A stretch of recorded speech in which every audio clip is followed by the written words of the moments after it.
Hi friends, this is Jerry and I welcome you to this month's edition of SMA Sketch Club. Let's look at a piece of art from the Stark Museum's collection to get some inspiration for our drawing today. We are looking at a photo by a photographer named Don Russell.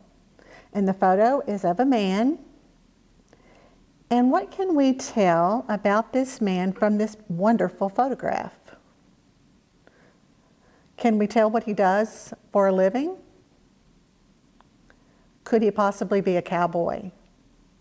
If you think so, why? Why do you think that? How can you tell? That's right, he's wearing a cowboy hat and he's wearing cowboy boots. So I agree, I bet he is a cowboy. What else can we tell about this man? Does he look happy? Why do you think he's happy? Maybe he just won a rodeo. Maybe he won his event in a rodeo. I wonder what his event is. If I give you the title of this photograph, then you'll know this man's name and you'll know what event he specializes in. The title of this photograph is Murtis Deitman, Bull Rider, Houston, Texas. So he rides bulls. And we don't know for sure, but if we could zoom in on that belt buckle, that might give us a clue, but it's hard to see the details of the belt buckle. So we'll just imagine that maybe he won that belt buckle in a rodeo. Sometimes those buckles are given away as prizes. And the people that win them wear them very proudly to show that they won their event in a rodeo. Let's think a little bit more about Western belt buckles. What are things that are often depicted on these big belt buckles? Possibly there are patriotic symbols on the belt buckles. I've seen some that have American flags on them, maybe a bald eagle on them to represent our country.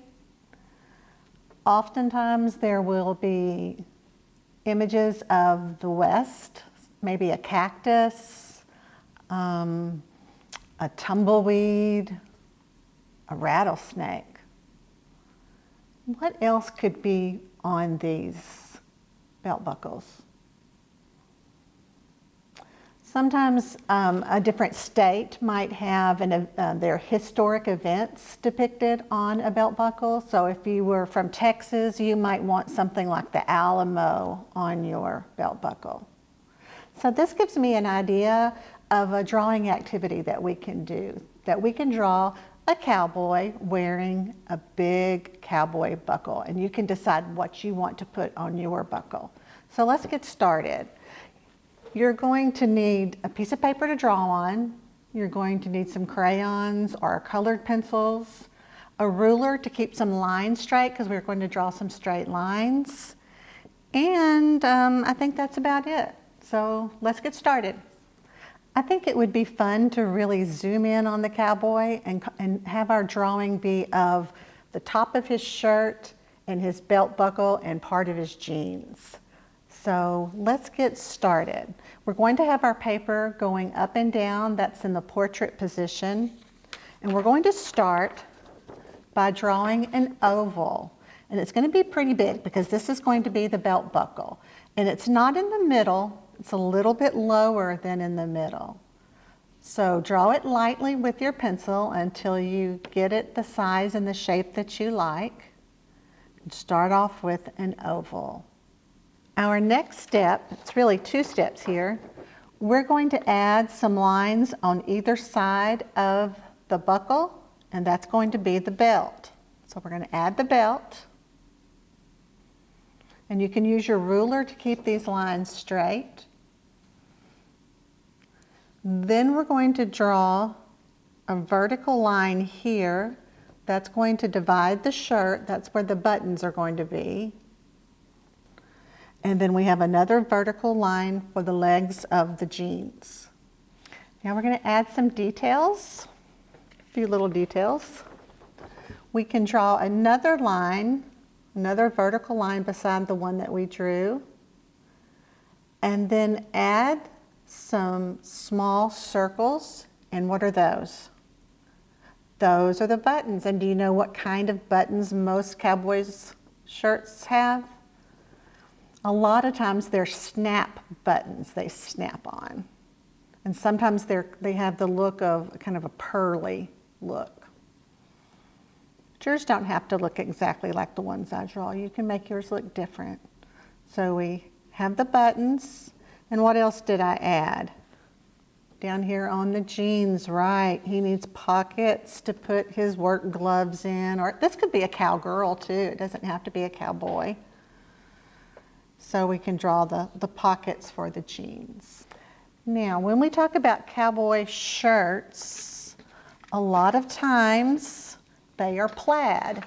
And plaid is a pattern that is made out of, it's like a checkered pattern.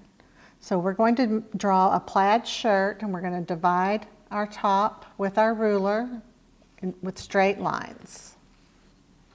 So you can use your ruler to make the vertical lines on the plaid shirt. To make them look like checks, now you need lines going horizontally. So now we have our horizontal lines, really looking like a cowboy or a cowgirl now. We need to put some decorations on our belt. A lot of times the leather on the belt has been tooled or stamped with a tool to make a pattern. So I made kind of a scroll pattern. Sometimes they have leaves on them or flowers. Then you get to decide what you want to be on the belt buckle. I think it would be fun if we really concentrated on things that remind us of Texas or of cowboys and cowgirls.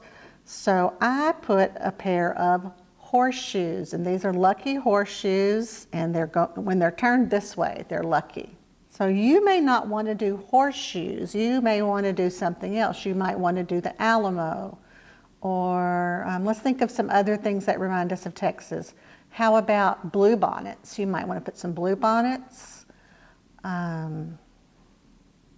What is an animal that reminds you of Texas? Okay, maybe a longhorn steer. There's so many things that remind us of Texas. Maybe a big star. We are the Lone Star State. And the rest will be choosing your colors for your plaid shirt. I colored my belt buckle yellow so that it would look gold. A lot of times they're gold or brass. So yours will be different than mine, and that's what art is all about. Some people may want to take this a step further, and I'll show you some other ones that I did. This is one that I did that has the state flag on it. Now I did this buckle a little bit differently. Instead of drawing this buckle on, I cut it out of a piece of gold construction paper, and then I drew the Texas flag and colored it, and then I glued it on so that the buckle kind of stands out even a little bit more. But I like the flag. You could draw the flag on yours, or if you have some paper and scissors and glue, you might want to do it this way. Oh, and look, I added the stitching on the jeans to show where they were stitched or sewn together. Let's look at a couple of more things that reminded me of Texas. I love Texas chili. So I drew a bowl of really hot Texas chili. And then the last one is an armadillo. So you have a lot of choices that you can make with this project. You can choose your colors for your plaid shirt. You can choose what you want to be on your belt buckle, and you can even choose how you want to make the belt buckle. But I think it's a fun activity to honor our state. Thanks very much. I've had fun doing this activity, and I hope you have fun doing yours. See you next time on SMA Sketch Club.